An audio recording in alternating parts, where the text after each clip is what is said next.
Lorsqu'il a été décidé par une poignée de responsables politiques et militaires algériens de mettre fin au processus électoral qui conduisait le fils à s'emparer de l'État algérien, l'opinion française, et manifestement formée par ces médias, s'est prononcée de manière très défavorable à cette interruption du processus électoral. Et le président de la République, François Mitterrand, a été le premier à donner le ton. C'était une erreur. C'était une erreur que de condamner cette initiative, qui, encore une fois d'ailleurs, émanait de gens qui étaient majoritairement des civils et pas du tout des militaires, et de gens qui voulaient surtout sauver les acquis de la révolution algérienne, la première révolution algérienne. Alors, dans la foulée, la presse française et l'opinion française ont considéré que le gouvernement algérien n'était pas légitime. Et on a jeté à la figure d'une équipe de dirigeants qui se battaient sur tous les fronts, sur le front de l'ordre public, bien évidemment, mais sur le front économique, sur le front social et sur le front diplomatique, on leur a jeté à la figure l'impureté de leurs origines. C'était une erreur qui a été commise par à peu près tous les journaux français, sauf l'Humanité. Je suis à l'aise pour le dire, je ne suis pas communiste, mais je dois dire que l'Humanité a réagi avec beaucoup de lucidité et de courage sur ce terrain. Alors, la dérive, elle a perduré. Elle a perduré d'autant plus facilement qu'il y a chez nos compatriotes français une espèce de secret plaisir à voir l'Algérie s'engluer dans les difficultés.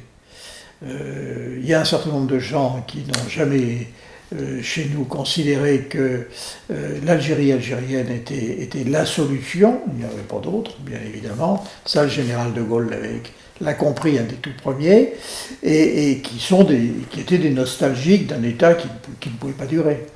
Et puis, il y a évidemment aussi d'autres idéologies que je n'évoquerai pas pour ne pas leur faire plaisir, qui n'admettent pas les incontestables réussites du régime algérien. Bon. Alors tout ceci conjugué a fait qu'on a assisté à une large campagne de désinformation qui visait à accréditer l'idée que la plupart des attentats étaient des attentats provoqués, suscités par l'armée algérienne, et que dans ce contexte général de troubles populaires suscités encore une fois par l'armée et la police, eh bien un avatar particulier était celui des moines de Tibérine. Alors c'est oublier deux choses. C'est oublié d'ailleurs qu'il n'y a pas que les moines de Tibérine, il y a une vingtaine de religieux qui ont été assassinés. C'est oublié en même temps, évidemment, les positions très claires que l'Église catholique d'Algérie a prises vis-à-vis des islamistes, avec leurs excès, et de sa loyauté, pour ne pas dire de son loyalisme, à l'égard de l'État algérien.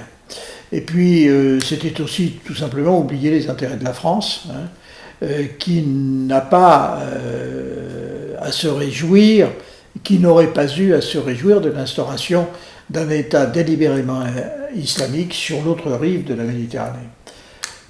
Alors tout ceci, ça m'a énervé, il ne faut pas s'énerver, sûrement, ou ça m'a excité en quelque sorte, et j'ai résolu d'écrire la vérité, parce qu'il se trouve que j'avais accès à des sources que personne d'autre n'avait, en raison de mes amitiés, de mes relations en Algérie, et j'ai donc décidé d'apporter ma contribution à la recherche de la vérité, et tout ce que j'ai écrit est aisément vérifiable.